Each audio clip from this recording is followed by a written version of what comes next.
What's up, everybody? Welcome. Happy Monday. Is it Monday already? I don't even know, man. The days just kind of come together. There's just, you get to a certain age, and I think, you know, everything just kind of runs together after a while. Everything just kind of runs together. But welcome, welcome, welcome. I am your humble NFT correspondent. My name is Todd Wanish. I am the founder slash co-founder, because there's a bunch of us, of Adult Fantasy, adultfantasy.io. What is adultfantasy.io, you may ask? Well, it is a decentralized, community-owned Web3 character-based entertainment company. I need to find a better way to explain it than that, even though that's exactly what it is. Normies just look at me all confused when I say that. We are creating, as a community, we are coming together to create the next big hit. We are going to flip Marvel. That's the goal. I think we have the formula to do it. And I think that because I used to work at Marvel, I used to work at Cartoon Network and Adult Swim. I've been in the inside, and I've seen the what's the analogy? The stitches on the fastball, something like that. I don't know if it works too well, but I've seen things. I've been places, and the industry is completely ripe for decentralization, and we're going to do it. We're working hard to do it. It's going to take time, but man, these Web2 companies and these big conglomerates that can't fully take advantage of what Web3 has to offer, they are in trouble. They are in trouble. And that is what we are here to do, and that is what we are here to prove, and that's what we're here to talk about. What do we have going on tonight? Well, I had a meeting today with somebody who was a very impressive entrepreneur. She has a fantastic background, worked with at very high levels of companies that you would know, and she's new into the NFT space. And we had a fantastic conversation. She's done her homework. She had moved into the NFT space, not just by reading articles, but gone through that. It's almost like a portal, right? You read a bunch of stuff. Maybe you poke around in a Discord or two, or you look at someone's Twitter timeline, and then all of a sudden you're like, yeah, this MetaMask thing, it's just an app, right? Like, I'm going to install MetaMask. And so she installs MetaMask, and then the next thing you know, you're like, well, I have MetaMask, I might as well put some money on it. So you kind of have to go through all of those hoops and figure out how to do that. And then you're like, well, I have a MetaMask account and I have some cash in it. I should try to buy something. I mean, that's what we're here to do, right? It's kind of see what's going on. And then of course you find something that finally lights you up, and you're like, man, that's just incredible. I love this. And so you take the plunge and you buy something. And all of a sudden, through that entire process, uh, I think in part because of the barrier to entry, the dopamine hit that you get when you finally get to purchase your first NFT and it arrives in your wallet, and you go on to OpenSea or Rarible or LooksRare or wherever you go, and you see that piece inside of your wallet for the very first time, you're like, whoa, I totally get it now. You know, at least you get the tip of the iceberg, and then you quickly realize that if those are the hoops you had to jump through to get that first NFT, there must be so much more. And so we were talking about this, and she asked a question, and we had a great discussion about it. And then I found a similar question today on Twitter, which really had to do with advice that you would give somebody who is brand new to NFTs. She asked a question similar to that, and then I found that exact question on Twitter, I think by Ghosts. Ghost had asked that. So I wanted to talk about it. And the other thing that the reason this is in my head is because the other thing that happened in the news today, I guess besides Will Smith, whatever, man, is Bored Ape's been in the news a lot lately. I know a lot of people are a little tired of hearing about it, but they did a drop today. They did an apparel drop today, and it had mixed reviews. It was really interesting to watch. They had mixed reviews on the apparel style, and they had some issues with the drop itself, they decided to use Coinbase Commerce, and there were some problems with the ape token and how it was with Coinbase Commerce apparently. So that was interesting to watch. So combining the criticism that Bored Ape got plus the question, I was like, man, there really are some things we should talk about as a group and as a culture to, if we're planning on going mainstream and we're going to bring all of these people in, there are things that people and newbies need to understand, um, because they could get wrecked, and like not just by buying the wrong thing or clicking the wrong link or not paying attention the right way or doing something in the wrong way, uh, or doing something and then having the entire community just piss on it, right? Because people are people, and the internet is the internet, and that's why you need to wear a cup. So uh, before we jump in, I am going to see who's here. Let's see who's here. John Bars. Hey, John. What's up, friend? How you doing, man? Dusty. What's up, Dusty? How you doing? J Raw. What's up, dude? Every time, man, I see your picture and it cracks me up. What was Web 1? That is actually a really good question. I'm gonna have to look. Let's look that up. I'm gonna Google this and then I'll share it. Let's see. Hold on. View. Let's see.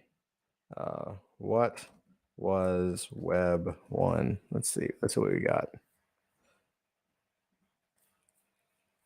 Let's share a screen. The history lesson, early stages of the World Wide Web. So Web 1, websites were marked by the following Web 1 characteristics. Static pages. So pages didn't offer interactive features that changed based on website visitor behavior, meaning it didn't have databases, right? Website content stored in files. Virtually every modern website makes use of a database. Yeah, this was not the case, and most website content was stored directly in website files, not in a separate database. Combination of content and layout, proprietary HTML tags. Oh, that's right. I totally forgot about that. Guest books. I remember guest books. Website visitor comments were usually added to a guest book page rather than attached directly to content pages. Yeah, it was like signing a guest book, like at a wedding or something. Emailing of forms. I'm trying to see if there were some examples. Web 1 was basically just the bootstrap version. See if we can find some examples. There, let's see some images. Yeah, that's early Web 1. Although that has a login and password. I guess that could be considered Web 1. Examples of Web 1. So early Yahoo, maybe. Let's see. Web 1 examples. Yahoo, AltaVista, DMOZ. Amazon was Web 1. I don't know. That seems like a little bit of Web 2 to me, but I could be wrong. Web 1, mp3.com, personal websites, Evite. Web 1 was very, very simple. Very, very, very simple. Yeah, this is Web 2, and now we're getting into it. Here we go. Let's see. Web 1, the mostly read-only web, right? 250,000 sites. So Web 1 was basically read-only. J-Rod, he's like, I guess I could have Googled it, but I want to make the stream work. Yeah, it's my job, man. That's my job. And well, what's funny is I was actually thinking about this today because I don't remember so much Web 1. You know what I mean? Like I was on it. I was on it like 1996 was basically when I started surfing the internet. But I don't remember. I couldn't tell you the difference because the websites just keep evolving, right? But there you go. So Web 1 was basically read only, and then Web 2 was, uh, although it says Web 2 was 2006, I don't think that's correct. I could be totally wrong because I don't really, they probably know more than I do, but I feel like Web 1 was like 1994 to 1998, and then Web 2 was 1998 through the .com boom. You know what I mean? But I could be wrong. Anyway, there's your answer. So basically, think about it as like read only. Now they're just giving me crap. So yeah, there you go. Anyway, good sidebar. Makes sense. Awesome. Yeah, I don't mind. There's actually been startups where people act. There was a startup where they claimed to be a phone service where you could get the answer to anything, and you could call them like if you were at a bar or something and you were having an argument with a friend, you could just call them and they would give you the answer. And what they were actually doing was looking it up on Google for you. It made a lot of money. I don't know. I think when smartphones really took off, it became kind of obsolete, but they did pretty good for a while. Anyway, so yeah, let's start this. I want to share this with you. We'll jump into some NFT content. Oh, Dusty says, used to have an AOL demo disc that let me dial up for free 10 minutes at a time. Every 10 minutes had a dial back. Yeah, man, I had that demo disc too. I had a whole stack of them. Tell me if you remember this. They, at least for me, when I did my AOL demo disc, they charged me like it was free AOL internet. I mean, these are like the original discs. It was free AOL internet, and you got it for like 30 days. And so I would pop this. I did what everybody did basically, and you pop it in and you use it for 28 days, and then you take the disc out and you chuck it, not thinking that it's all connected to this thing called the internet. And all of a sudden, like 6 months later, I look at my credit card statement and I have like $600 bill or something. You got mail. Yep. All right, let's do this. Let's jump in. So this was some of the stuff that popped on today. So the Bored Ape collection dropped. I have a lot of friends in fashion, and I've made a line of clothing. I do not. I know a bit about fashion, but I do not claim to be a fashionista at all. I mean, I wear jet black all the time. Like, have you guys ever seen me not wear black? Like, no. Maybe like a comic shirt here or there, but usually it's a black shirt with some kind of comic image on it. So I don't claim to be any kind of fashion star. So I saw this and I was like, that looks pretty cool. The pieces look dope. All right. Bored to death. They got the cool kind of like, it's not even a gangster logo. It's just it seems really familiar, but they did a good job. It looks really cool. Of course, you got your kind of your classic logos at the bottom. And so I saw this and I was like, man, that's pretty cool. Right on. And they got slammed, man. Y'all need, it says, not gonna make it, says, y'all need to hire more experienced streetwear designers. What's up with these 90s album cover art? 90s album cover art. And then, I mean, they just went through it. People suggesting different ways to do it. Overt branding is not the meta. I would have bought almost anything. I ended up getting just a hat, too aggressive. 3 of each of these colors. Large designs need a little black on black stitching, not white large print. So, everyone is kind of giving them examples of like what to do. Green jelly, holy cap. That's a crazy, that's a crazy reference. I was a teenager in the 90s, and much as I love the Macy merch, you're not wrong. Gives me green jelly vibes. Bonus points if you actually know this band without searching them. Yeah, man, green jelly was ridiculous. God, that's a band name I haven't heard in a long time. They use 17 different fonts and only one color ink. Very disappointed. This isn't streetwear. I love black clothes, but this isn't the way to do an all black line. And people starting to like poke holes in it. Runway Project says, seems like the Bored Ape Yacht Club Yuga Labs merch drop was not up to par. Wait until you see what we have in the works. Real brands with designs people actually want to wear in public. I don't know if you want to take shots at the champ, man. I mean, I get it. The consulting team, they're doing Affliction. That's one for J-Ra. He got the Affliction, maybe some Hardy apparel. But it was interesting. I thought it was, certainly there were some people that dug it. But a lot of it was the sentiment. So underwhelming. Who designs this stuff? So disappointed. They need to do more research on other companies that do good merch. I think it's bitching. It's like an Oakley's guy that's like basically my age. Pretty funny, man. Pretty funny. Yeah, dude. This was pretty, they get a lot of heat for it. I think the challenge they had is that they were really thinking of themselves. They think of themselves as the next supreme. So if you're going to present yourself as the next supreme, you really probably need to know the market. What I find fascinating, and this will go into our main topic. Sorry. What I find fascinating is that I don't think Bored Ape, and I could be wrong. This is just a, you know, it's just an opinion here, but I don't know if they know their audience too well, right? Um, I really don't think they know their audience too well. Their apparel line is like hip, like yeah, hip 90s, 30 something, 20 something. Like they're trying to get streetwear.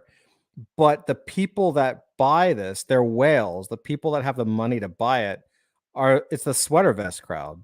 Like they're it's the polo crowd. And I don't see the comment here, but I saw it earlier where someone made a good point. They said, we get that you're a skull for the logo, but you're called the Bored Ape Yacht Club. You're called the Bored Ape Yacht Club. Like, where are the yachts? Like, they want some Tommy Hilfiger, like 90s polos. You know what I mean? Like, if you're gonna go that way, go that way. Get some polos going. So, uh, it's like, a little more boat. Like maybe it could be cool to have like the streetwear boat aesthetic. I think that'd be pretty cool. Uh, J. Ross says, I need an AF bomber jacket. Yeah, man. That's yeah. Uh, so I did we've done apparel lines before in the past. So, um, yeah, that's something I would very much like to do, man. It's in there. It's in there. Punk band. I don't know what that's in regards to. Is that Paco? Yeah, it does kind of look like Paco, doesn't it? Oh yeah, that apparel model. Yeah, it does kind of look like Paco, dude. Yeah, 100%. Like a punk Paco. Uh so yeah, man. It's a lot of disappointment and a lot of confusion, a lot of brand confusion comparing it to like really bad stuff. This is pain.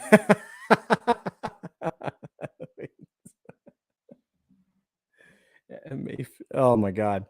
I don't know, man. I thought it was fine, but I understand that they were thinking of something else. But this is my point: is that it's okay for Bored Ape to get the heat because Bored Ape is the top dog, and Bored Ape has 400. Well, they raised $450 million and they earned another 130 million dollars. So they're not exactly sweating. You know what I mean? With what is that, like $600 million? Oh, Green Jelly. Yeah, J Ross says the Green Jelly logo. I was asking if that was a punk band. Um, I don't know how to describe Green Jelly. You're just Spotify them later. I think they were interesting. Not my favorite band by any stretch, but they were interesting. Um, they had some fun songs. Uh, so it's okay if if you got 500, 600 million in the bank, a little bit of criticism is not gonna like affect you that hard. You know what I'm saying? Like this is not that hard. But if you're new in the space, if you're just breaking in, that's the challenge comes because you're gonna get hit just as hard. Like you're gonna get hit just as hard. There's no hold back on Twitter, man. So uh, I was talking to this person today and given her some advice, at least what I thought, and then I saw this post from Ghosts, and he said exactly the same thing, which is what's one piece of advice you would give someone who is brand new to NFTs. And I wanted to go through some of these responses because I think that it's important to remember we all were new once. Some of us are just starting a journey. Some of us have been here a long time, and whether you are um, brand new to the project creation side, you're brand new to the purchasing, buying, collecting side, we all take lumps. You know what I mean? We buy the wrong things or we sell at the wrong time. Like I can't tell you how many times I've sold like, you know, something low and then bought it high, which I don't think is how things are supposed to work. But it's just the game we're in, right? So he says, what's one piece of advice you would give someone who's brand new to NFTs? And I've hearted some of these we can talk about. Simon says, buy what you like, then you can never go wrong. Don't trust influencers. And if you're selling, engage. If you're selling, engage in the community. Don't just shill. Drop into a Discord and make some friends. It's 100% true, man. Um, you definitely want to buy what you like. Don't buy for investment. Don't buy for ROI. Buy something you really truly dig, because there's a good chance you might not be able to sell it. If something happens and the team breaks up, or you know it doesn't, you can't sell it for some reason, then if you bought it because you truly enjoy it, you're not going to ever be upset. I've got several NFTs that I bought knowing that they wouldn't go anywhere, um, because the founders were like, we don't have a plan, right? But I was like, you know what? I don't care. Like, this piece is dope, and I want to support the team, and they did a really good job, and I really liked it. Um, don't trust influencers. It depends. You don't want to trust influencers just because they're influencers. Um, Influencers who Some of my best deals in NFTs have been because I saw a bunch of influencers all of a sudden talk about a project that they had aped into. So there is a little bit of herd mentality that can pay off if you do it the right way. But you also need to understand that most of the influencers in the space that pitch projects have a financial incentive baked into the project, meaning you've either been paid in advance by the project to pitch, or they're guaranteed a percentage of the mint for the pitch, or both, right? So they're not just talking about stuff because they like it. Like, I don't get paid by anybody, except basically, adult fantasy. So if I talk about another project that I really like, or another founder that I really like, it comes from the heart. Like, I'm not getting, there's no sponsorship. You know what I mean? With influencers and with blogs and a lot of these news sites, it's the exact opposite. They get paid to shill. So you just have to be very careful, um, about who you trust from the article side, and from the influencer side. Don't get caught up in the hype of stuff. Hype will kill you, man.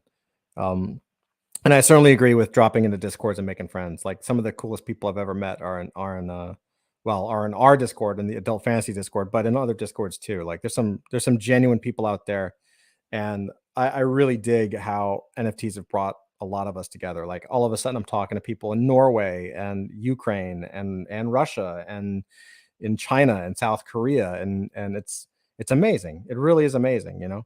Let's check out another one. Do many hours of reading and engaging with creators communities before you make your first buy. This is about doing your work, doing your research, and uh, getting educated. And this is also a good idea. You want to get educated on the creators, of course, and the communities, of course, but you want to get educated on the market, how things move, how bull cycles work, how bear cycles work. Uh, when's the best time to buy? You know what I mean? Like, we get caught up in that fear of missing out. We get caught up in that idea of like, oh shit, I gotta, this floor is moving. I gotta hop on the boat. I gotta jump in. I gotta jump in and get it. And that's a quick way for you to lose your money, right? Like, the best thing you could do sometimes is just to hold back and wait for the price to come down, and wait for it to chill out, and then you can hop in. So do many hours of reading and engaging with creators communities before you make your first buy. Yeah, get to know people, man, for sure. Um, Here's a good one. Learning about projects and why they work is almost always better than buying into projects and not knowing why. Yeah, you better know why. Have a reason. Find a low entry into an established project as your first buy. This is excellent advice from Economist. Excellent advice. And Economist is now over at Pixel Vault, I believe. Yep, he's over at Pixel Vault. So find a low entry into an established project as your first buy. Perfect. Why would you want to do that? Well, if it's an established project, it's not going to be gone tomorrow, right? And a low entry, well, not everyone wants to drop 10K for the first NFT, right? So find a low entry point into an established project. And maybe you can't get that series 1. Maybe you can't get that base NFT. Like, wait till their next drop. Wait till they're going to have another drop. If they're an established project, established projects are established because they continuously do drops and continuously provide value, and because they keep growing, right? So if you missed out on drop 1 or drop 2 or drop 3, that's okay. Like, hang out, be in the group, get ready, and when that project dumps another drop, hop in at that low entry point, and you can actually count on at least being as safe as possible, right? Nothing is a guarantee. You always want to do your research. Everything could fall apart tomorrow. Don't put any money in that you're not willing to lose. All of these things are true. But if you hop in to an established project, you're most likely going to be able to stick, right? Or the project will at least stick around. To myself from 3 months ago, so this is someone who's fairly new, there will be a next project. Every NFT you fall in love with feels like your first love, but you will find it. You will be fine if you don't buy it right now. Also, oldies are goodies. There's a reason why established projects are still around. Again, with established projects, always good. Same thing. I agree 100%. If you don't buy it right now, it's okay. I've mentioned this before. I've mentioned this before. Um, uh, I have a spreadsheet of all of my wants, and it's super deep. Like straight up, like there's no way I'll ever be able to afford all of it because it's very deep. But when there's something out there and I just want it, I'm like, man, I can't believe I don't like, I'm not liquid enough. I really want this. That's cool. I just put it on a spreadsheet and I have it written down and I stash it away and I kind of make a mental note that says I'm going to get that piece one day and I'm going to work my ass off and provide value to my community so that I can provide value to somebody else's community by then buying another NFT. Um, uh, J. Ross says, Andrew Wang, send that man Wang, send that man Wang a heinous. Yeah, Andrew Wang's been around, man. He's been around. Uh, he's a United talent. Yep, he's been around. What else we got? There's Schiller popping in. If they are new to crypto as well, lock your account and import the seed phrase just to make sure you wrote it down right. Yeah, it's funny. Don't judge, follow your gut, invest in people, and never, never, never listen to influencers. Yeah, this is another. It's really interesting how in the last couple of months, all of a sudden, people are kind of like anti-influencer or turning anti-influencer. I think Beanie had a lot to do with it, where people just got sick of it.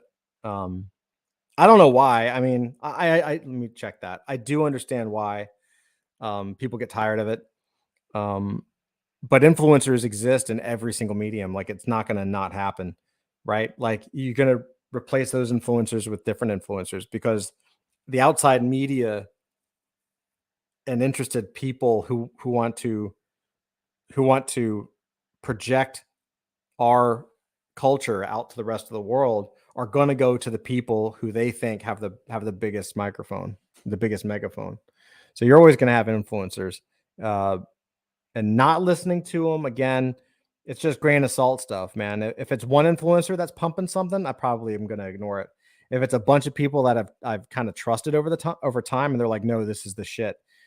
Those are worth considering, man, because again, influencers have power and influencers have money, and those guys tend to buy in bulk. So it's a good bet that if a bunch of influencers are buying into something or saying that they're buying into something, that project may have legs. Never guarantee, but you never know. Trust your gut, listen to your heart. Always make sure it's not a scam by checking Discord and Twitter, but most of all, have fun. 100%. Checking Discord and Twitter. I mean, I don't know if that's proof that it's not a scam. I've seen a lot of scams through Twitter and Discord, but I like the trust your gut, listen to your heart part. Like that's 100%. Invest in projects that prioritize utility and community over everything to minimize risks as much as possible. That would ensure that you're supporting a product of quality that has set goals and your suggestions are truly taken into consideration while making improvements. This I love. I think that's super true. Prioritize utility and community over everything. And this is something that I've been thinking about. Like I heard I'm starting to hear more and more projects talk more about community and building and development and growth as opposed to floor price. And I like that because as a project owner and as a team, the job is not to focus, in my opinion, it's not to focus on the floor price. If you're focused on the floor price, that's just manipulation. You know what I mean? It's not exactly that difficult to pump a floor price. It is difficult to build something sustainable over time where the floor price naturally rises because the project is just fucking dope and on fire, right? For an extended period of time, right? None of this shit is permanent right now. Like Bored Ape still has a lot to prove. They've only been around a year. You know what I mean? Like they might not be here in 4 years. They might not be here in 5 years. Like who knows, right? So uh, prioritizing utility and community and team is a huge, huge deal. Um, and then I'll leave you with this one, and then I'll tell you one more thing. Um, Play with coin you can afford to lose. That's 100%. Like, don't risk your rent money on it. Don't risk your mortgage payment on it. Baby got to eat. You know what I mean? Like, do not put anything um, out there that if it went away tomorrow, you would go bankrupt, because nobody wants to go bankrupt. And certain, like the deeper you get into the stuff, the more risk it is, right? Like if I put my money into the bank, theoretically it's pretty safe, right? It's insured, FDIC, but the returns for that level of safety, the interest, the amount that I earn is stupid low. It's like 0.01% here in the States, right? So, and really it's less than that, because now you have like 10% inflation or something. So you're losing money by keeping in the bank. It's safe, meaning it's there, but it's not safe in that the value of that dollar or that fiat is depreciating every day. So then you go into the stock market, and the stock market is risky. Stocks go up, stocks go down. Right now, the Fed's pumping a tremendous amount of money, so it's a little safer because it's all going into these giant banks and industries. They're basically just floating the entire economy. So we're in like this crazy weird bull run, which is temporary in my humble opinion. But it's got more risk than the bank, but it's not exactly crazy risky. People have been putting money into stocks for over 100 years now, right? Um, and what you see is the returns on stocks are great, way better than a bank, uh, but not as good as something like crypto. Crypto returns are more risky. Well, crypto itself is more risky than stocks, but the returns are crazy high. Like coins can rocket. I mean, we've all seen it. Um, it's bananas, but it's also riskier. And then I would even put NFTs as a step beyond that, where NFTs are more risky than coins, than cryptocurrency, than fungible tokens. Um, but at the same time, the reward can be 10x, right? Like you can't get like a crypto punks return, or a Bored Ape return, or a gutter cats return, or any of this stuff um, uh, in cryptocurrency as NFTs. But it's more risky. Why is it risky? Because it's not liquid, right? You gotta sell it. That means you got to put it on sale, and somebody has to buy it. Whereas with tokens and coins, I mean, as long as there's liquidity in the market, you pretty much have a sale. So these are just the things you have to think about, especially as a newbie, and you really have to make these decisions. But the most important thing to remember is that you play with coin you can only afford to lose. Let's see what you guys are saying. So J. Ross says, there were so many scams from influencers in the space that I feel like a lot of people got scared. But I feel you can kind of tell who's being genuine or not. See, I feel the same way. Like there are some people who are definitely genuine, and I'll say that the genuine influencers will sometimes hit you back. And I mean that like I've as a project owner, reaching out to as many people as I didn't care who it is. I was reaching out to them. And there were some people who were genuine and hit you back. And those influencers were also the ones that I think you're mentioning, where you can kind of tell that they're genuine in their pitch. Like, hey, this really looks good. I'm gonna buy some. Do your own research, but this looked really dope, right? As opposed to like, oh my god, oh, the next Butterball Bean Squad, oh, like those people you just got to ignore and kind of toss under a bus. You like that Butterball Bean Squad? But see, I should be doing that. 10,000 Butterball beans. We could have like little red noses for the rarity type. It'd be awesome. It'd be the new fucking pickle. Dusty says, that is the part of why I love about AF. Every suggestion ever mentioned has been heard and thoroughly considered by the team. 100% community first. Thank you, brother. I appreciate that. It's true. That's exactly what we try to do. And I think you'll see that more and more and more. Like the stuff that we're working on now behind the scenes, we're doing the web app, and there's a lot of integration and partnerships and all of the stuff that we're working on, and new launches coming up and new drops coming up and all kinds of stuff. And it's all designed. One of the reasons it's taking a while is because we're designing it specifically so that all of us together can interact um, at the same time. It's a fully interactive experience to create lore and to create a universe and to create these properties. It's easier when no one's telling me what to do. You know what I mean? It's easier if you can sit down and draw something and pop it out and be like, just buy it, man. But that ain't this project. You know what I mean? And and so it takes a little more time to really think about, okay, how can we bring this into the community? How can we open this up so people can genuinely create something and get rewarded for it? And then it's all the legal stuff too, is like, well, can we do that? Is that legal? Well, can we do this? Is that legal? Well, what about this? Is that legal? And it's challenging. It's a really challenging space in that regard if you're trying to do it the right ways. But Dusty, I really appreciate that, man. Thank you so much. That comment means the world to me, because that's what we're trying to do every single day.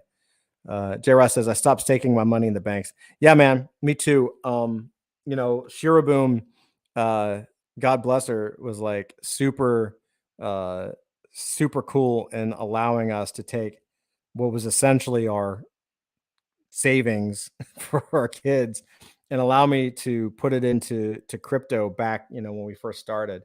And all I was trying to do, I mean, if any of you guys have families out there, it's incredibly stressful because the amount of pressure you feel to not fuck up is intense. Like, okay, cool. I'm gonna take this. We've worked our ass off, and I don't not rich, but I got a little money, and I'm gonna put it in. I think I can do well at this. And you're just praying that whatever happens, you're just not gonna like lose the cash, because then the world, the world's gonna come crashing down on you. But fortunately, you do the right thing, you pay attention, you get lucky once or twice, and everything works out, at least right now. I think this is going to be a very different market in 5 years, which is why I think if you guys are in now, I really genuinely believe that if you stick with it and you learn your stuff, everybody in the space that's in it right now, who's in it 5 years from now, we're all going to be very, very well to do. I really believe it. I've seen it. Um, Now I've 10x my savings like an AOG. Yeah, for 100%. Like, absolutely. Yeah, it changes the game when you can. Okay, I'm gonna put it like this. We're getting a little off topic, but that's fine. That's what it's about. It's a chat. I had a conversation with our banker the other day, and they're in New York. Um, uh, do I want to mention the company? It doesn't matter. It's one of the big international conglomerate firms. Um, One of my former attorney was a power player guy, and he introduced me to like the senior vice president of the company, and it's just ridiculous. I'm like we're like we were like a favor case, you know what I mean? But at least that's how I felt, a little inferiority complex. But very sweet, very nice person. She's a wonderful rep, and she's helping us plan our financial future and all of this. And last year, I told her when we started to do this, I said, "Yeah, I want to pull out this much money, and I'm gonna just don't worry about it." And she's like, "Okay, but you're gonna have to pay it back because we have plans and we want to make sure your savings and your retirement and investments." And I was like, "Yep, yep, I got it. I'm just gonna do it. I'll put it back." So that's the money that we went into crypto and NFTs with. And it's been a year, and we had a meeting last week, and she was like, "Okay, so how you doing?" And I said, "Well, we're doing okay. We're doing pretty good." And like, uh, long story short, she was shocked at how well we had done just with crypto and NFTs, because they're just learning about this too, right? And the other thing that I found fascinating is that they are, as a business strategy, starting to put their clients' savings account. This is for you, Jara. They're starting to put their clients' savings account, what used to be our savings, right? They're now recommending their clients put it with them, with the bank, into an account that they use to trade, meaning that they are no longer advising their clients to keep money in a savings account. They are advising their clients, or at least us, like, I don't know all clients, but they were advising us to take the money that we would have in savings and allow them to play with it in the market, because they're getting like a 10% return or an 18% return or whatever it is. Like they are now, as a bank, as a huge multinational conglomerate, doing what you and I and us peons in crypto ha- decided to do, right? Where we kind of woke up and said, wait a minute, I mean, at least my reckoning was like, wait a minute, like, why am I sticking this money in a bank? It's just dying. It's like losing its value. At least I can put it into, if all I did is put it into, Voyager with a 9% APY on USDC, I'm beating inflation by like 2 percentage points. Like, I'm still making money. And that's like, you don't have to do anything. You're just taking it, making it from a fiat dollar to a stable coin, and I'm making money again. And that was eye-opening for me. So it's very interesting to see that banks are starting to do the same thing, but in the stock market, not crypto, right? They haven't gotten all the way there yet. Jarrah says, once banks start promoting crypto, then it's past the early stage. It's happening. Yeah, it is. And I think it's going to happen sooner rather than later. Like, it's happening way faster than I thought it would happen. I originally thought it would take like 5 to 10 years. I think it's happening in like 2 to 3. Um, we're I saw, what was it? I talked about this like last week, 2 weeks ago, about they're now looking at central bank digital currency for the U.S. And that's kind of like no duh. Like, they've been doing that for a while, but like they're moving fast on it. Like, they're trying to have something by the end of the year. Like, I think they're going to be starting to test this probably in friendly states, or friendly cities like New York or Denver or LA, like Chicago. You're going to start to see CBDC testing citywide, and then spread out, right? They're moving ridiculously quick on this stuff. Scares the hell out of me. And I certainly, not just because of the CBDC thing, but because I don't want this shit to go mainstream yet. I'm not done playing in the sandbox. I think by 2023, crypto will be mainstream. Yeah, I think you're right. I think we have another couple years. I think now's the time to start your YouTube channels, and to start your magazines, and start your projects, your NFT projects, and your apparel lines. Anything you want to do that's connected to an NFT. I think the time is now to do it, because I think the people that get established right now are going to stay at the top of the game. It's just the way it always works. Like, just think, if you had started in 2017, you would be an OG influencer. Period. All of the people that got 100,000 subs last year because it was a bull run market were because they were here in 2017. Like, the reason Bored Ape was because those guys were already talking about crypto and NFTs for like the past year or two.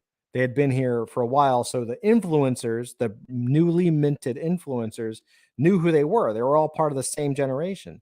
And so we're part of that second generation, right? Like 2021, 2022 is the next generation of it. It's like, okay, we're here now, and we're still super early, but we're not like grandpa OG. And the truth of the matter is, we're actually the better generation, I think, because those OGs have different opinions and different already. And we're talking about a matter of like a couple of years, but they have a different opinion of what the space is. Like, I think they have a, not all, not, I shouldn't generalize, but I think they have a um idealized utopian view of Web3, because Web3 has this promise of self sovereignty and transparency and ownership, and it can do all of those things. But to assume that it's going to be kumbaya and there's not going to be regulations and patents and investments and ownership from companies in small independent things is nonsense. It's going to be just like the internet. The internet did the same thing. Like, I remember when the internet came out, everyone was like, "Oh my god, it's so free and amazing," and it was for a minute. and then it got venture backed, and then it got fully regulated, and it got fully controlled, right? So it's the same thing. You have a limited window of opportunity, and I think this is probably the last one we'll see in our life. It may be the last big one we see in our lifetime that's fully free and open to anybody. I think it's pretty badass, to be honest with you. So yeah, I think we're all good. I really do.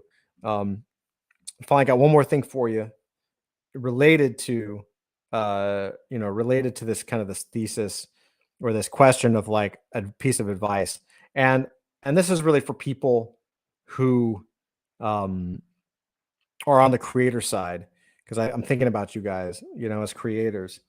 And I thought I'm not going to read the entire article. A lot of it is kind of like generalized. It's kind of just article speak, which I kind of can't stand. But some of the pull quotes are actually really good, and it's the article focuses on the way photographers are creating and marketing their content. So I'm just going to pop in to talk about some of their pull quotes tied to the newbie who is like, "Hey, I'm new and I want to create something. What should I look at? What am I thinking of? What am I missing?" Um, the significance of content control is a big one. We all know that.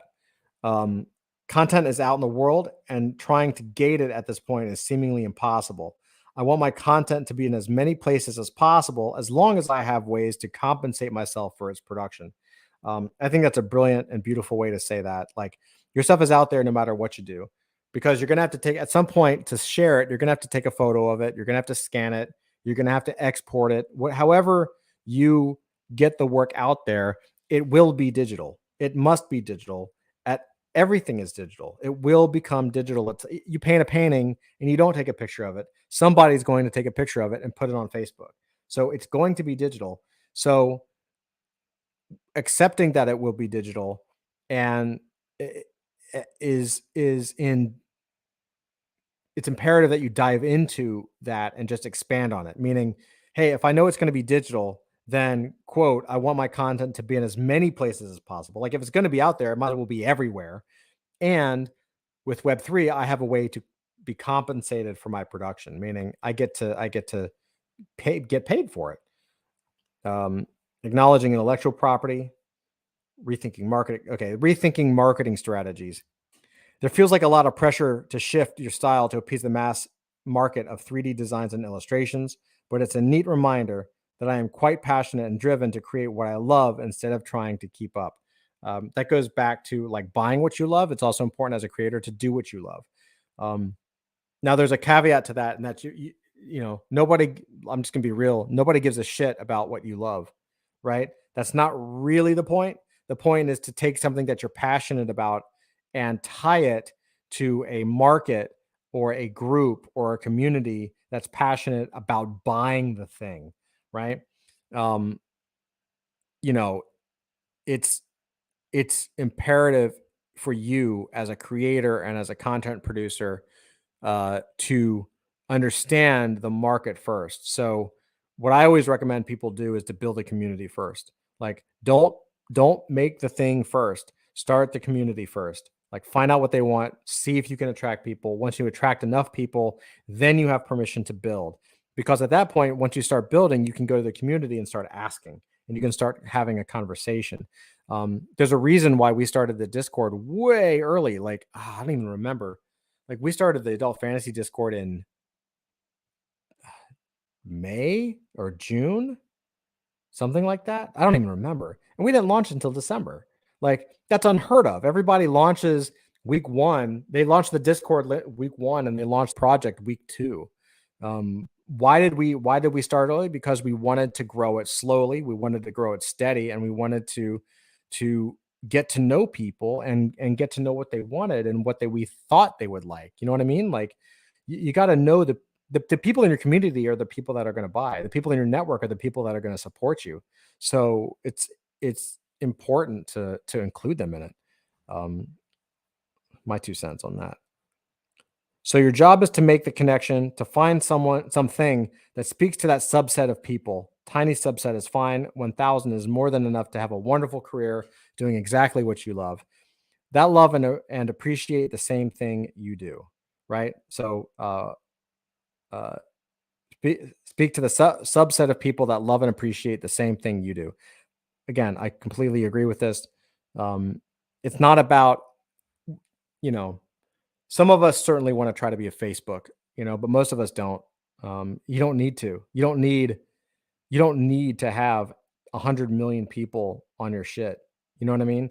Like if you can get a Discord to grow and you can get an audience to follow and really enjoy what you guys are building together as a community and as a group, that's the dream, man. Like how much money do you really need $450 million? Like, don't get me wrong. If you want, I'm not gonna knock capitalism and like I'm down for it. I think it's brilliant. But it doesn't mean that that has to be your path if you choose not to do it, right? There are pros and cons to that lifestyle, right? It's not just about the money. That's a lot of responsibility and a lot of pressure, and a lot of demands behind the scenes from people who give you that kind of cash. You know what I'm saying? It's serious stuff. The most exciting part about NFTs is not having to exchange the purpose of my digital art for print. I think my art looks best on a screen. So this is something that's really interesting to me because I'm old school. And this will be good to end on. Like, um, I'm not digital native in that um, I wasn't born digital, right? Like I was drawing on pencil and with pencil and paper for the first 15 plus years. You know what I mean? Like we used Photoshop and we colored it and rendered it and used After Effects and Final Cut or Premiere. Like we've used all that stuff, but the initial artwork was pencil and paper and ink and paper. That was the starting point, and it was really the generation after me that was like screw paper. It's just 100% digital. And so it's a really interesting thing to think about that. Um, for if you're digitally native, you're so used to looking at your work on a screen because it's all made on a screen that seeing it in print is a downgrade or could be perceived as a downgrade. I find that fascinating. Um, I'm really uh I think it's a very interesting perspective, right? Something that I never thought of, and I think that's maybe an age thing. Like when I read this, really was the first time I thought about it. I was like, oh yeah, that makes total sense. Like if I was just painting in Painter or Photoshop or Blender, 3D, Maya, whatever your program of choice is, Illustrator, yada yada yada, After Effects, like you're so used to making in 3D in digital form and seeing it on a screen that if I was to print it out, even if it was like the best photo paper with the best printer ever, it might not have the same impact to me as a digital creator. So the ability to create an original piece as an NFT that is also digital, I can see that how that is like an absolute high, like a natural high for a purely digital creator. That's really cool. Not something I had really thought of before. So anyway, what do you guys think? Let's see. We got J Raw popping over. This Clever Era show is going to be big one day. So good. Thank you, brother. Inspired by you, man. I want to see some more J Raw videos. Your videos kick ass, dude. Like for real, they're really good. Everybody subscribe to J Raw show. Drop that link in there, J Raw. Um, and yeah, man. That's about what I got for tonight. I just was thinking about this today. I've been having conversations, a lot of conversations lately, partnerships with adult fantasy. A lot of stuff is coming up. And the meeting that I had today, where explaining all of the technology and all of the steps, it's difficult to explain. You know what I mean? It's difficult to explain how to come into the space with MetaMask and Coinbase and Kraken and all of this stuff and KYC and all that kind of junk. And then it's also difficult to explain your project when it's so Web3 based. Like if you're a Web3 native and you've been around a while, like you understand if someone says a decentralized community owned Web3 character based entertainment company. You're like, okay, there's a lot of words, but yeah, that makes sense. But there's like to a normie they don't even know what the word decentralized means. Like, what does that mean? What does decentralized mean? And then what does centralized mean? And so you have to really, I think as a group, as a community, we need to find better ways to communicate simply and pull it back from all the tech. You know what I mean? Like the tech is important, but most people don't even know what "we're gonna make it" means. Like they don't even get it. Like they're like, "What are you talking about, dude?" So I think we need to figure out a little more simple language to just kind of like get more people kind of juiced up about it. I think this all changes once onboarding becomes a little more simple, like 100%. Uh, so again, I'm actually in favor of keeping it complicated. The more complicated, the better. I need a little more time. That's a joke. Dusty, any hot tips on those partnerships? um, yeah. What can I tell you about the partnerships? So I'm trying to give myself a way to say some things. Um, so Adult Fantasy Genesis season one was about cards, and we did a lot of work and planted a deep flag to um, prove that we could invent new technology and to kind of stake our claim. Because at the time, I don't know if you guys saw this or remember it, but at the time, while we were in development, there were corners of the NFT market that were talking about graded comics and graded NFTs and graded cards and graded games and graded, like, hey, they were looking at all of these other companies and saying, oh, wouldn't it be cool if we could do that? And uh, that was actually why we created the promo video. The I don't know if you guys remember the spinning video where the case kind of slaps on and it turns. We busted that thing out because we were like, no way. We claimed this. We've been working on this. By that point, we had already been working on it like 6 months. And it hit, man. It hit. Like that conversation on Twitter stopped. Like that got shared around quite a bit. And the influencers that were like, yeah, we're gonna do it. We should talk about grading NFTs and this. All of a sudden they just stopped. And in fact, I saw a couple of the same influencers that were talking about how cool it was to grade. All of a sudden say, nah, I don't know, kind of stupid. Like you know what I mean? Like we clearly sent a signal and we clearly like shot down their dreams of launching, some like a competitor company or something. So in terms of partnerships, we have some really fucking awesome projects that I'm really excited about. Um, and we're in talks. Uh, where like the ink isn't dry on the contracts just yet, so I can't like formally announce, but active meetings, we're actively developing for them. So exciting. And I can say that everybody's really interested in the technology, and they each project has their own spin of what they would like to do. Like maybe it's not a card, maybe it's something else. Um, and so the way that we're now building the smart contracts is like it's not the way that I'm going to define it. Shiraboom and Flint would kill me for it, but kind of like a hub and spoke, where you have one central contract that has the core of like, okay, all all projects need these things, right? All NFT projects have this set, and that's going to be in the core smart contract. And then we're essentially creating um, extensions or plugins so that as new partners come in, we're just building these smaller pieces and smaller pieces. And then all we have to do is deploy the contract of the extension, the smaller piece, which means that the price of creating and minting that contract and deploying that contract is way cheaper. So um, that's a big fancy runaround way of saying that there's a lot of stuff that we can do now, um, very soon. And we are, I'll say this, April is going to be a busy month.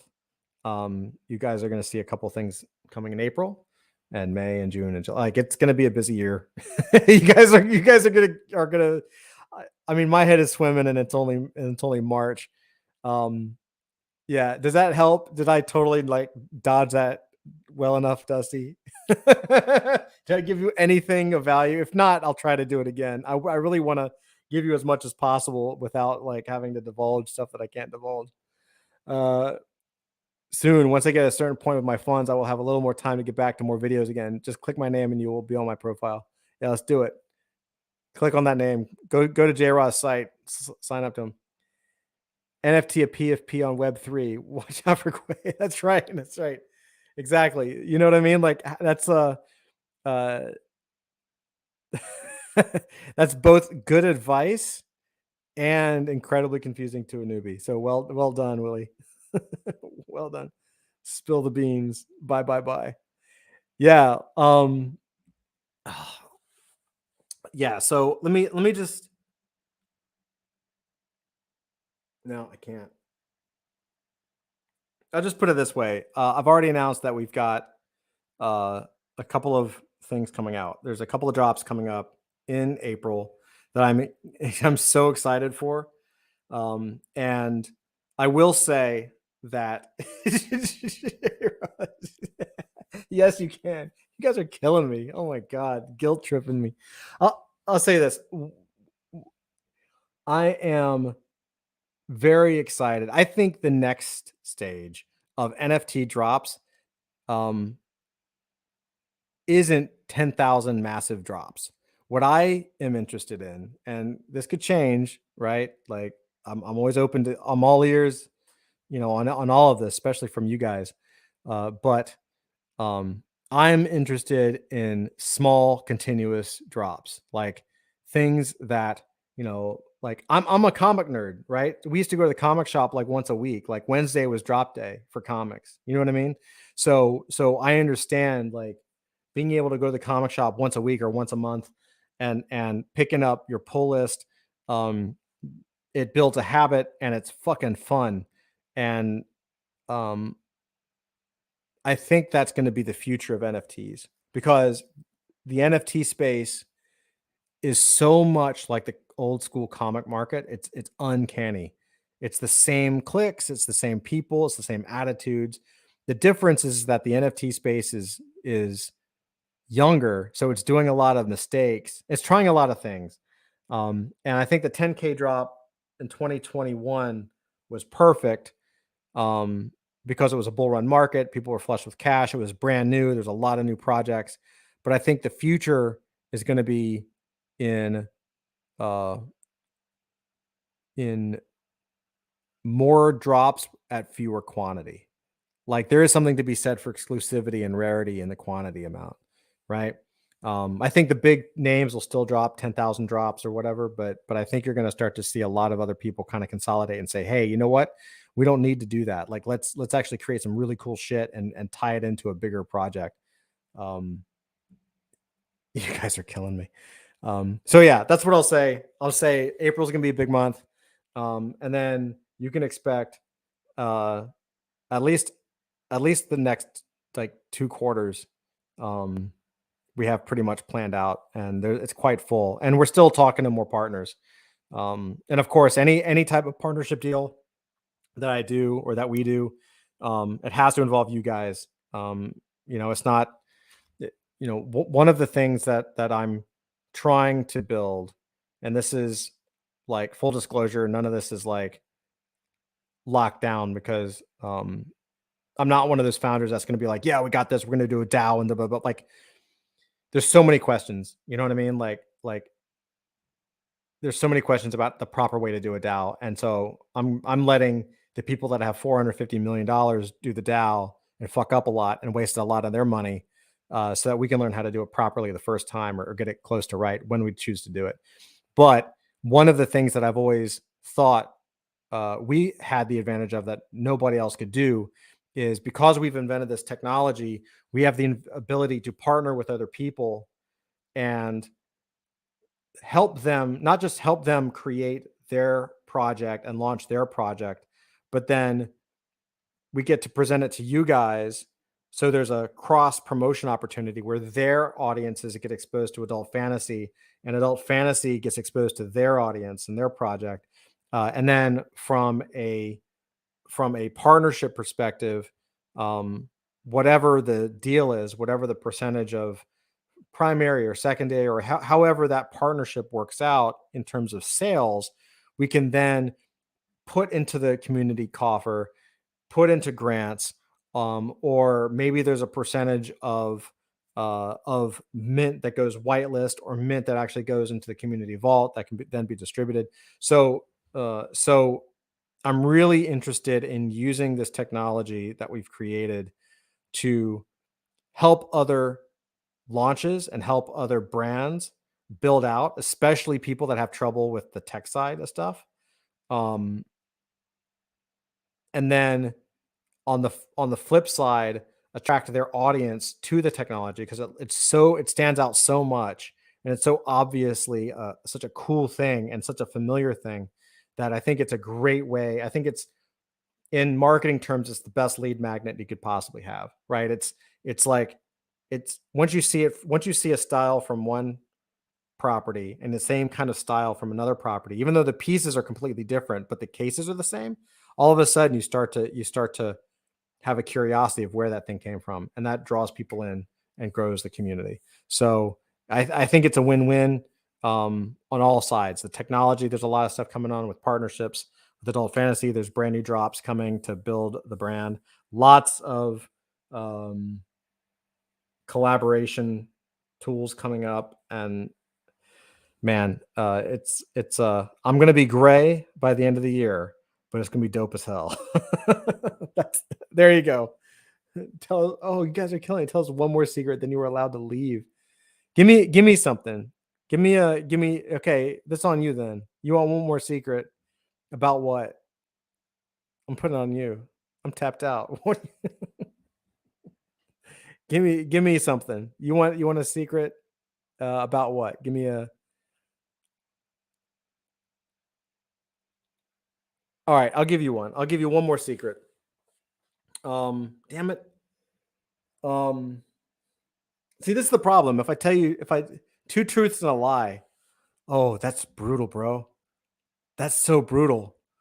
That would I don't want to do that. The problem is that I try to be coy on roadmaps, because so many people put shit on roadmaps and then they don't do it, or it takes longer than expected. And um I would rather uh like be unspecific and tease a little bit than say, yeah, we're going to launch on this date of this product, and then we have some development that we have to do on it, and people just like don't understand and they fud it. So let me say this. I Oh, holy crap. Carrots just popped in quick from Mexico. We'll try and watch the clips for the show later. Carrots, welcome, brother. Mexico. Awesome, man. Hope you're having a good time. Um, yeah, so okay. So I told you guys that in April we have a couple of drops that leads up into partnerships. They're connected, um, in certain ways. Um, they may have something to do with comics. Maybe. That's what I'm going to say. Under promise and over deliver. For sure. That's what it is. It really is. Absolutely. Jared, I was just teasing with the one more secret. I like surprises. Yeah, I like giving you surprises. I really dislike roadmaps. I really do. I think roadmaps put so much pressure on the team. And here's the truth. I'll give you how about this? I'll give you a founder truth for not just NFTs, but especially for NFT projects. Um, it's very easy to sit down and say, here's the roadmap for the next quarter. Here's what we're going to do. But what happens with a lot of projects is, as you start working on these things, the version doesn't work out, right? All of a sudden you do something and you're like, oh, this didn't have the same vibe that we were expecting, or it ran into problems that we couldn't foresee, and so it's not going to work and we have to pivot. And this is normal for software. It's normal for any kind of product development. if you've put it on your roadmap that you're going to do it, and you're like, yes, this is happening, um, then what happens is if you run into those problems, you then become forced to release it even though you know it's not the right thing, right? Because then you have this weird, problem of okay, do we break a promise, or do we launch it knowing that it's going to it's going to have a problem to it, right? And a lot of teams have this is most teams that have roadmaps that are like, we're doing this, um, unless they are slightly general about where they want to go, and they give caveats like I do, which is like, this could change tomorrow, right? Like, I could get a call tomorrow and a partnership could drop, or I could get a call tomorrow and we could have 17 partnerships. Like, who knows? Like, I don't know. Nothing is permanent until it's out and live and locked and immutable. You know what I mean? Like, once it's immutable, I feel like it's done. But like, until then, you just never know. Um, so I definitely want to share with you guys. My perspective is like, I want to share as much as I possibly can, and um, you know, let you guys know that I'm personally, just knowing what we're working on, I'm incredibly excited. Um, it kills me that I can't just be like, guys, we're doing this. But I also know that we have to be careful, and we want to make sure, that we can deliver on these things, because I've done this enough where you can get 75% done with a project, and all of a sudden there's a fatal error or something goes wrong, and you have to scrap it, and you just have to do it again from a different perspective. Things take time, and things change. I like one of the things that I think Board Ape Yacht Club and some of these other projects do, these bigger projects, they don't tell you all of this stuff. Like, you didn't know about Mutant Ape Yacht Club until they dropped it. They didn't tease it until they were about to do it. Complete secrecy. Complete secrecy. I'm not as good as that. I'd like to be, uh, but I think they do a really good job of that. So, um, Miss me a Lambo. I've got a Hot Wheels Lambo for like $3.95. I could send that to you, bro. If you want it, I can send you. It's like pink. I think it's got pink and like a lightning bolt on it. It's like this big, so you might have to squeeze into it. But anyway, I love you guys. I love Carrots. Yeah, under promise, over deliver for sure. Um, Motto to live by, man. Anyway, that's all I got for tonight. I hope you guys enjoy this. I hope it provided some value. I love hanging out with you guys every night, and I love that we're just chatting and hanging out. You know what I mean? Like, there's definitely stuff to talk about, um, but ultimately, it's kind of whatever is off the top of the dome, and just however we're feeling at the time. You know what I mean? It's really important. Uh, let's see. Desi says everyone gets dropped Hot Wheels Lambos. Don't tempt me, man.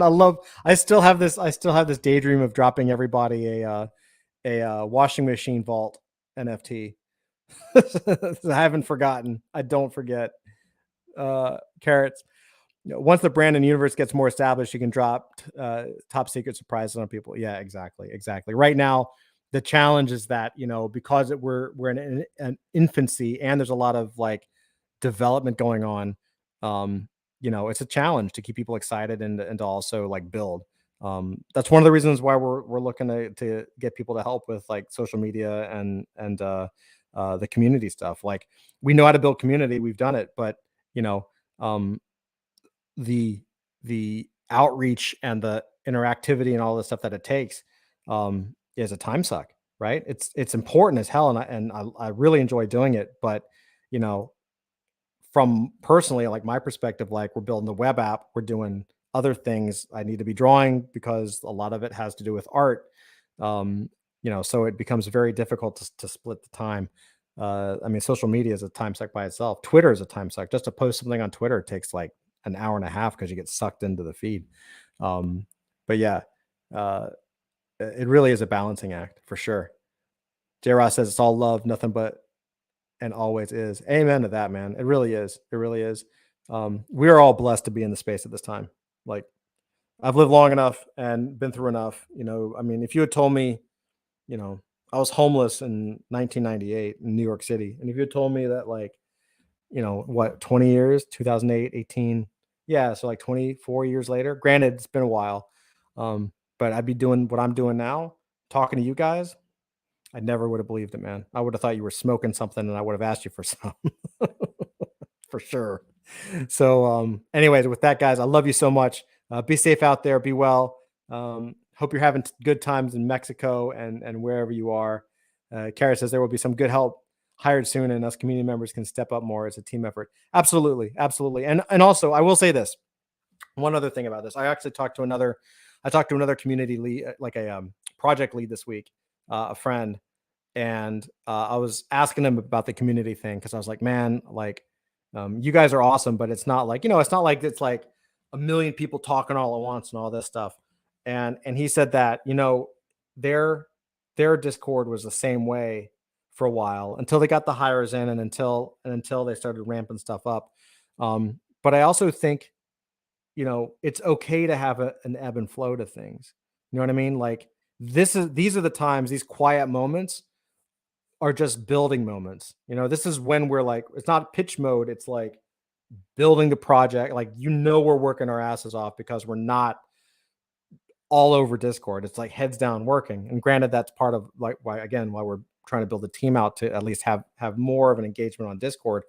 But I also think, like, look what's happened over the last few months. Like, it's these quiet moments where we actually start to like talk and know each other on a deeper level. You know what I mean? Um, I really feel like I know you guys, and you guys are awesome. You know what I mean? Like, I talking to you in Discord and talking to you on chat is like it's like drinking a beer with you guys. Like, um, and I think when you get into these hype cycles where it's time to pitch and it's time to like go go go, build a Discord, get people in the door, get everyone excited, let's go. Like that's a different kind of energy. And there's not necessarily a lot of time to build those really tight connections that we have now. You know what I mean? Like, and there will be, again, right? Like I said, it's a cycle. Like, I think, we go through these emotional connection times just because life is life, and we're all deal with stuff at different times. And then there's that hype cycle where we can all kind of get excited about new people coming in, and then some of those people in that lull become tighter with the group, and then it goes on and on and on. Like, I don't, like I said, coming from classic like IP and Marvel and Cartoon Network, like, um it wasn't like crazy like NFT land stuff. You know what I mean? It was very slow, very steady, very methodical. And they went, they're massive. They're massive. It's just consistent messaging over time, and finding the right people, finding the right people who actually feel it. All right, guys. I love you. I will talk to you soon. See you in Discord. Have a happy rest of your night. Peace out, J Rob. Peace out, Carrots. Peace out, Dusty. Uh, Peace out, Willie D. And anybody else that I'm missing from back at the beginning of chat. All right, guys. Love you so much. And with that, I'll talk to you later. See you on Discord. And have a good night. Take it easy. Take a break. I'm going to drink a beer. All right. Take care of everybody. See you tomorrow. Peace.